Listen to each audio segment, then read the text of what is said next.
Hello everyone.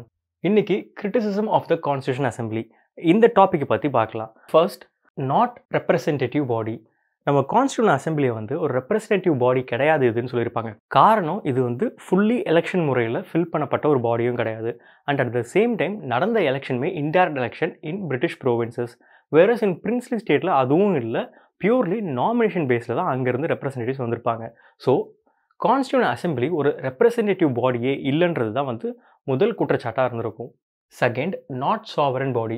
Reason, நம்ம constitution assembly form பண்ணது எல்லாமே based on British plan.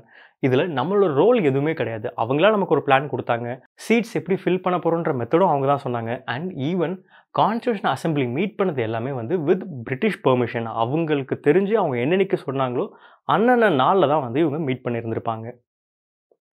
Third, time consuming. நம்ம constitution assembly ரொம்ப காலங்கள் எடுத்துக்கிட்டாங்க இந்த கான்ஸ்டியூஷன் ஃப்ரேம் பண்ணுறதுக்கு அப்படின்னு ஒரு குற்றச்சாட்டும் உண்டு. இந்த அடிப்படையில் தான் நாசர் அகமதுன்றவர் டிராஃப்டிங் கமிட்டி பார்த்து இன்னொரு கமெண்ட்டும் வச்சுருப்பாரு.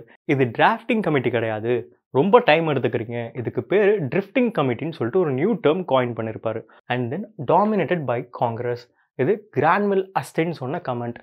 இவர் ஒரு American constitutional expert.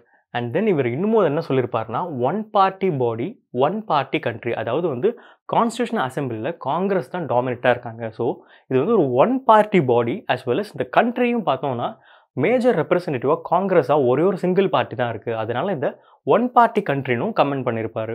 Then fifth, lawyer and political domination.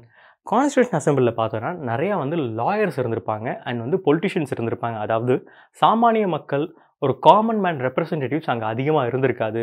இவங்க ரெண்டு பேரும் தான் அங்கே ரொம்ப அதிகமாக இருந்த காரணத்தினால தான் நம்ம கான்ஸ்டியூஷனில் யூஸ் பண்ணியிருக்க லாங்குவேஜாக இருக்கட்டும் அண்ட் அதோட பல்கினஸ் எல்லாமே ரொம்ப காம்ப்ளிகேட்டடாக இருக்குன்ற கமெண்ட்ஸையும் முன் வச்சுருப்பாங்க. Sixth, body of Hindus.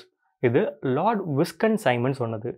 Seventh, dominated by one கம்யூனிட்டின்னு வின்ஸ்டன் சர்ச்சில் சொல்லியிருப்பார்.